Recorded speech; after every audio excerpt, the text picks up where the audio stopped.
Ladies and gentlemen, pay attention. This is your boy, the coach from the WWE. I would like to welcome you to the very first wrestling podcast in the world to take you on a weekly deep dive into classic matches along with legends of the squared circle. Enjoy the discussion. Enjoy the back and forth. There's so much to get into. Ladies and gentlemen, this is The Payoff.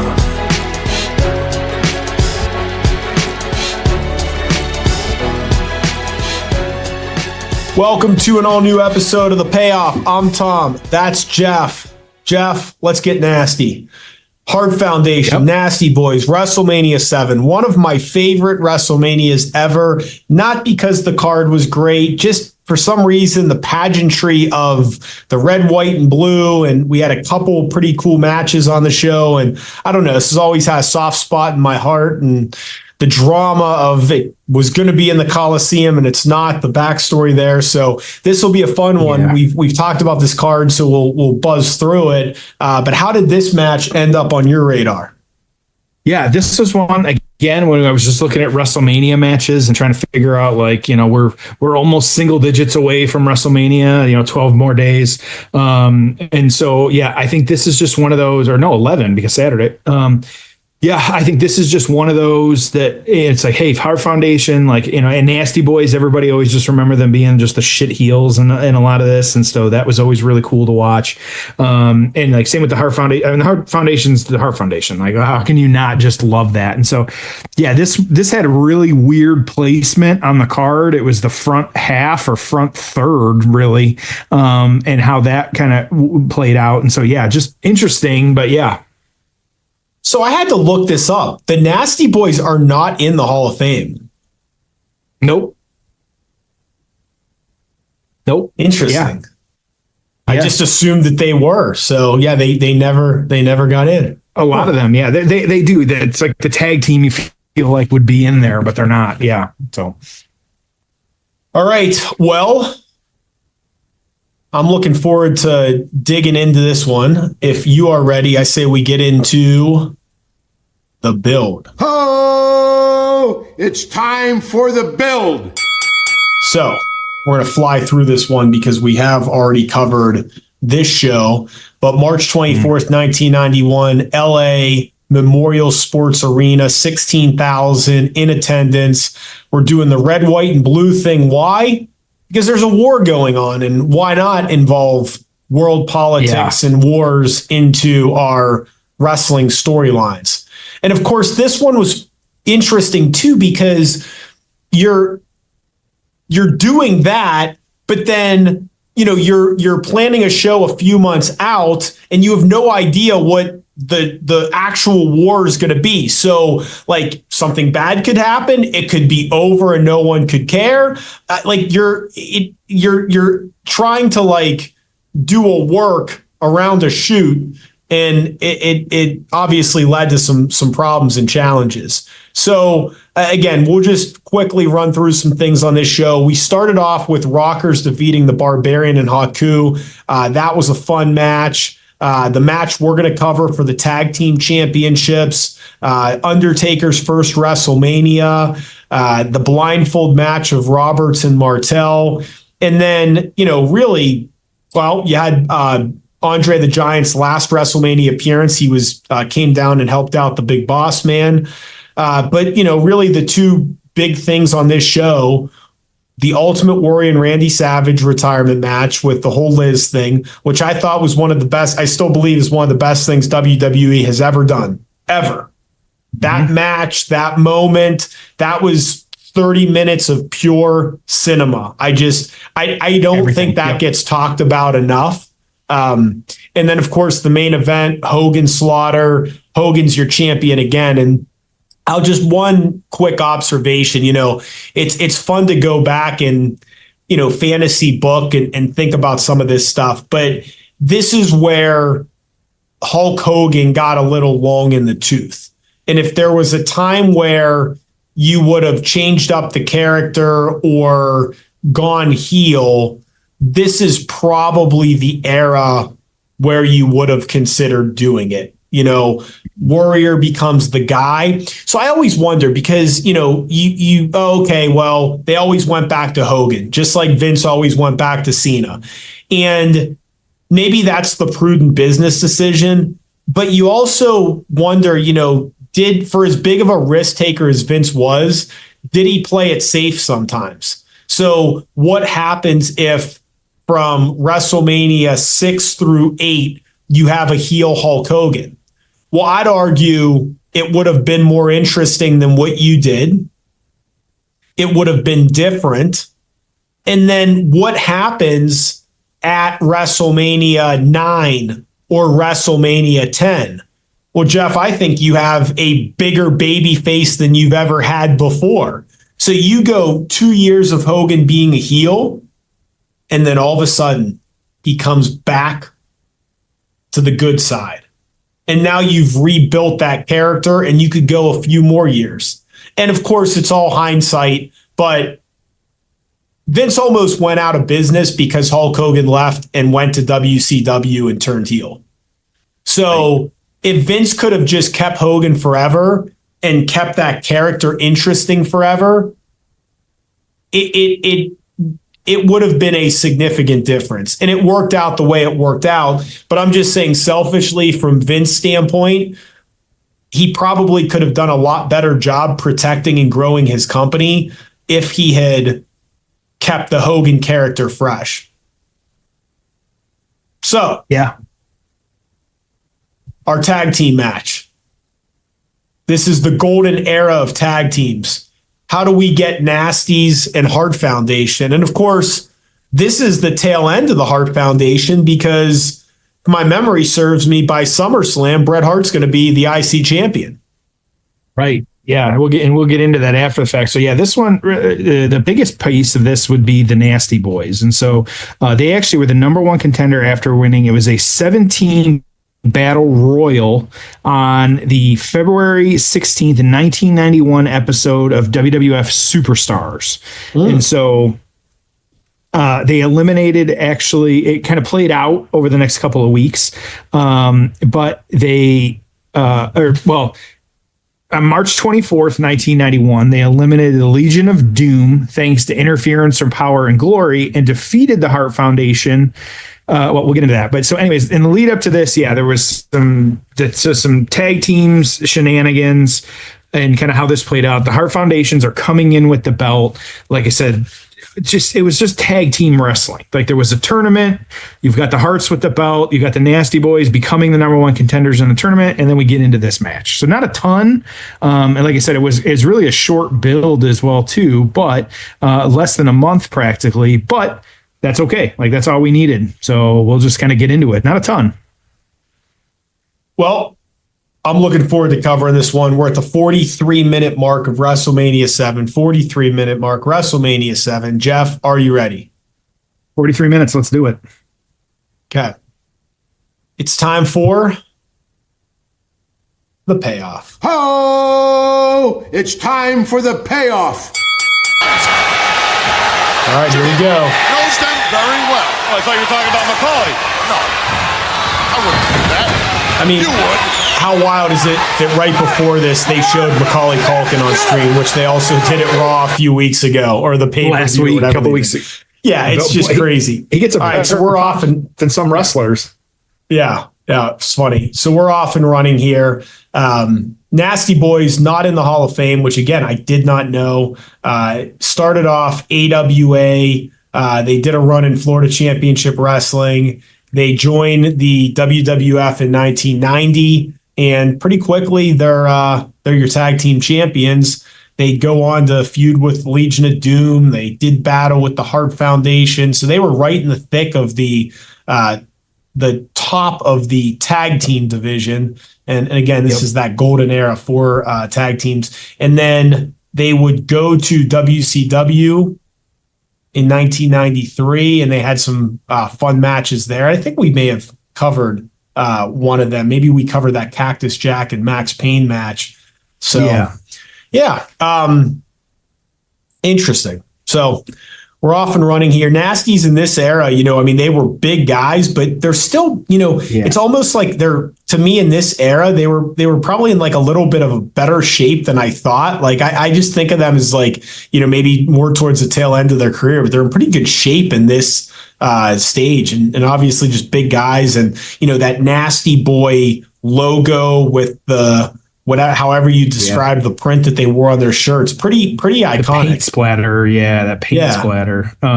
They got Jimmy Hart in their corner, like they got the mouth of the South, kind of with a megaphone, and so like they had a cool package, like they really were, and like you just thought they were like dirty, like bad guys, like that's really what it boiled down to. And so Brett was kind of working both, tagging in Jim Neidhart at this point, and so it's just kind of interesting, and like if we always joke about it too, like you and I are taller guys, but we get in a room sometimes around these people. These guys are tall. Like you can they're 6'4", 5', 6". Like they are towering you over. Like Scott Hall is a giant. Like Kevin Nash is it's incredible. Just like you said, like how big they are. But yeah, they are big boys. Oh boy, yeah, and they are moving.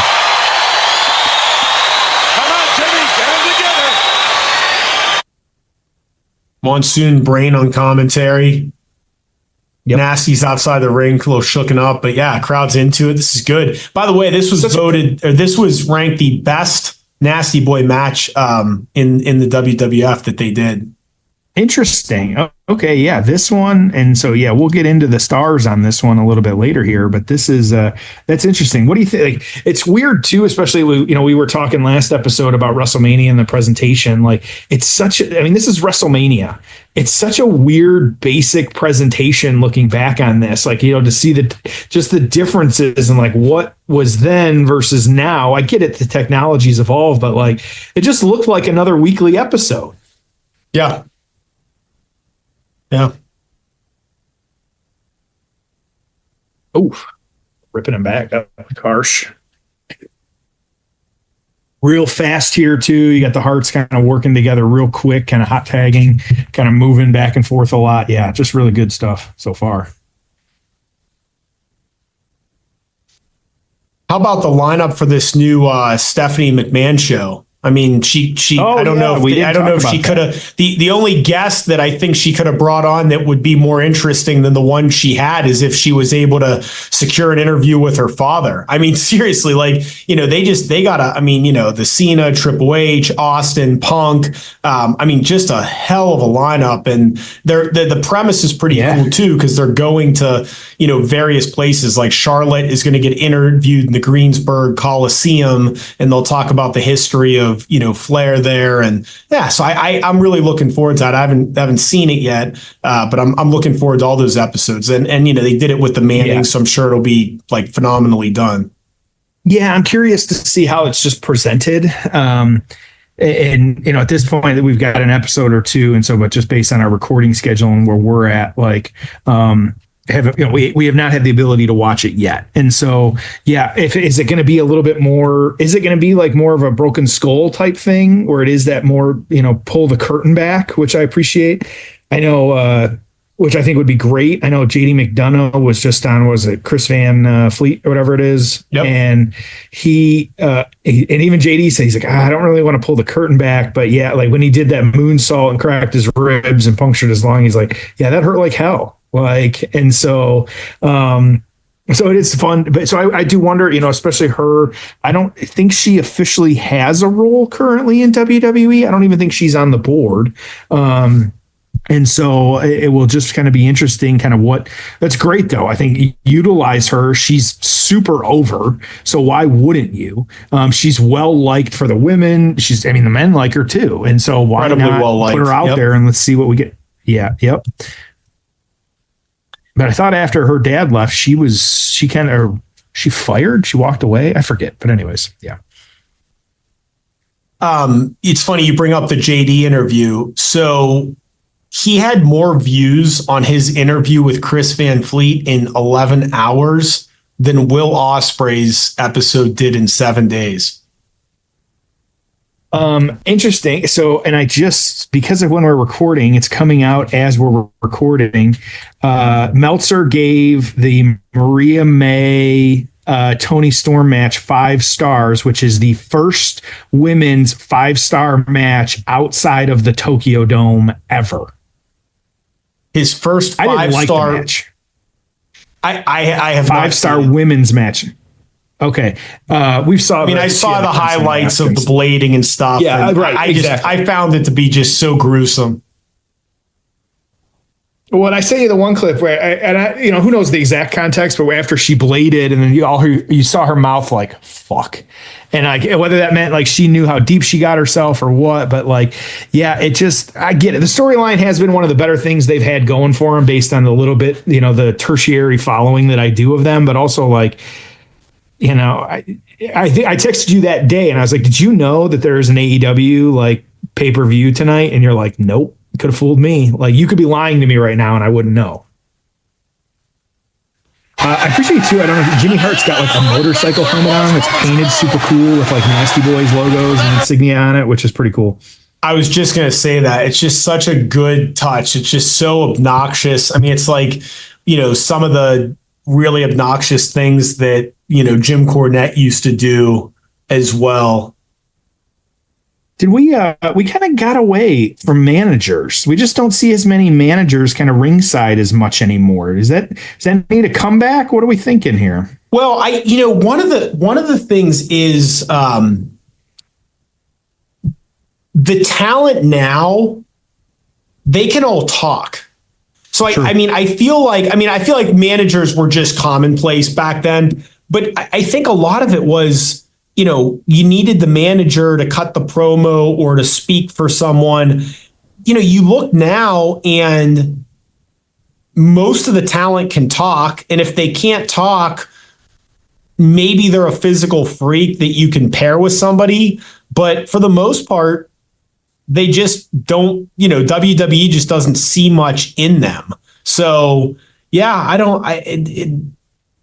Are you talking about Ricochet? Like, they give him a mic in AEW and just shits the bed. Yeah. I mean, it's tough. I mean, you got so much TV time to fill now, and everyone is so amazing athletically that's just not good enough. I mean, you have to be able to, it's like Sin Cara. Well, what are we doing here? You're doing all these great moves, but who are you and why should we connect with you and why should we care about you? And, so just being that freak athlete or doing incredible moves, it's just not enough anymore because everyone can do that. I mean, everyone's great in the ring.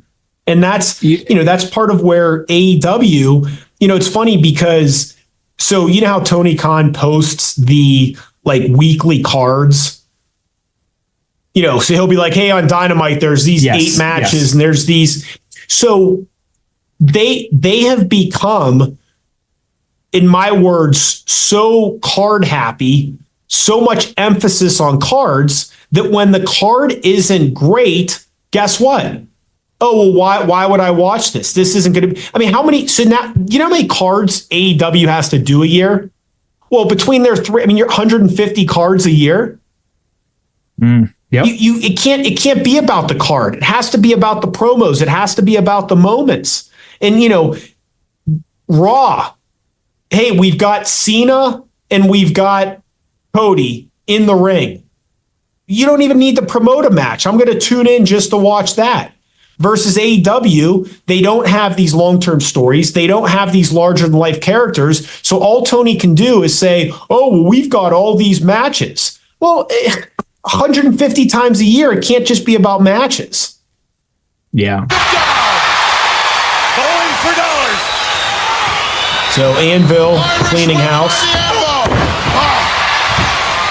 But do you understand what I'm saying? It's like all Tony has is, hey, we've got all these dream matches and we've got all these great matches, and go tune in Wednesday to watch these matches. It's like, how many fake wrestling matches can I watch? And oh, by the way, okay, great. What's interesting? Because you know what I want to see? I want to see CM Punk cut loose on the mic. I want to see Cena and Cody in the ring. I want to see the follow-up to these shocking things that have happened. I want to see if Roman Reigns is going to show up. Notice at no point am I like, oh my goodness, this match or that match. I mean, look, Punk and Rollins, yeah, the match was great, but the shit afterwards was 10 times better. All right, so Hart Foundation about to win the match here.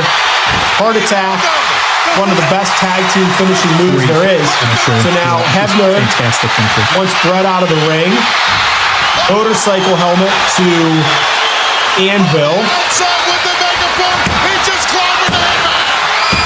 It's over. New champion. 1, 2, 3. Got it. New champion. They beat him at their own game. History has been made here at WrestleMania 7. So there you go, man. Fantastic. Yep. Pretty good, Really huh? good stuff. Yep. Yeah, absolutely. Very good stuff. All right, let's get to the aftermath. Ho! It's time for the aftermath. All right, so what'd you think? Not bad, actually. It was exactly what I would expect from these teams. Like it was good stuff. It was fun. Like it just, it's weird to see the Nasty Boys going over, but still, like it was still really fun to just watch the match. It wasn't, I didn't expect, Bret Hart 5-star match, but that's okay. Like this didn't need that. I thought this was just really good on its own. Just for what it was good. Yeah, I thought it was. I mean, it when tag team wrestling is done right, it just kind of flows. It just keeps going, and 12, 15 minutes of really good action. I loved it. Yeah, yeah, and that was it. I mean, that was the end of. I mean, for historical purposes, that's basically it. Is Bret Hart being in a tag team? Yeah. So, we kind of pushed Neidhart to the side, and now we're off and running. Yeah, so this one, like you said, after this, like the Hart Foundation disbanded, and so both guys went into singles competition. As we all know, like Bret won the Intercontinental belt from Mr. Perfect. That SummerSlam, he would win the championship in '92. All this kind of, just went on to do what he did. And so Jim Neidhart, though, not as much success, but still successful with Owen forming the new foundation. And so having that. And so both guys, still great success. And so, and everybody. And so that was good. On the flip side, the Nasty Boys, they actually held the title until SummerSlam of '91, or held it from SummerSlam of '91, which was to August of 1991. Yeah, well, did I type this weird? Yeah. And so, they held the title until SummerSlam of 1991 at Madison Square Garden. And then on August 1991, they defeated the Legion of Doom in a new no DQ match and no countout. They then feuded with the Rockers, the Bushwhackers. There was the Survivor Series match in Detroit where they teamed with the Beverly Brothers to beat both of those teams. And so Nasty Boys were riding high at this point. So kind of interesting to see how that played out. So PWI on this one, we got ratings, we got reviews, we got all kinds of stuff here. You had the Nasty Boys, Jerry at 189, Brian at 166, Bret was at 21, and Neidhart was at 70. This was voted the second best match on a very big card. And so Warrior and Savage taking the top at 137 votes for the Observer newsletter, but the Hart Foundation and Nasty Boys 19. And so way down there, but still second on a very loaded card, or at least not necessarily loaded, but a very big card. So, said the Observer newsletter on this one, the Nasty Boys won the tag titles from the Hart Foundation. Bobby Heenan made a knock during this match at guys who hurt their hip and then quit, a reference to some other stuff that was happening. Let's see here. They got heat on Hart for several minutes, including a few tags behind the ref's back. Hart made the hot tag after Knobs got Jimmy Hart's gimmick, but Bret ducked and he hit Sags with it. Neidhart made a hot tag and they went for a finish. A very well put together match, 3.5 stars. And so, interesting. Yeah, nothing. Again, 3.5. That's perfectly great to go out and do. And so, Tom, what are you going to score this one though? I have it at 7.5. I actually thought it was really a fun match, and I love the historical aspect of this being the end of the Hart Foundation and, one of the better or best Nasty Boy matches of all time. You got Jimmy Hart there. So yeah, just a big fan of this one. How about yourself? Yeah, absolutely. I think that this is one where just like I'm going to give it just a 5.5. I think that this one, it was great for what it was. Like, and there's nothing wrong with that. I had a good time watching it. I can't complain about that. And so, yeah, I think that's what it is. Good to leave it just like that. Yep. Yeah. Well, I don't know what we're covering next. You?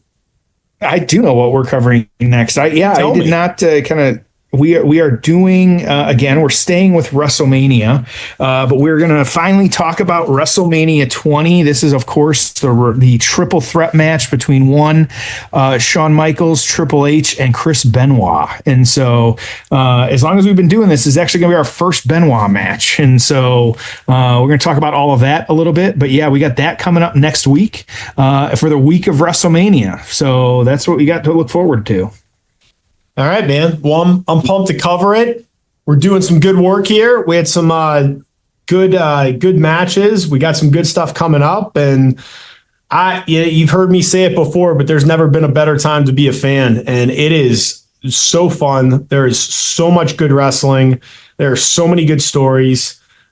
As long as you're not attending these things, it's completely free to watch it and be a fan. Yep. I love the escape of going on wrestling Twitter and taking a break from work and life and everything else. And, I choose to enjoy this stuff versus complain and bitch and moan. And I feel sorry for people that use wrestling as their escape, and then they get angry and upset and argue with people, and it doesn't really make sense to me. Yeah, it's really, everybody's got something they like doing, and we see the memes all the time. Like, guys should have a hobby. Everybody should have a hobby. And so, in regards to the scope of like harmless things, wrestling's pretty harmless. And so, granted, I don't know if you're watching right now, both this next match, they're both we have bags over their heads. So it's not all wrestling's great, but we like talking about the good and the bad with this. So it's just fun stuff though. Like, what's not to love? Yeah. All right, man. Well, we appreciate everyone listening, and we'll see you next week on an all-new episode of The Payoff.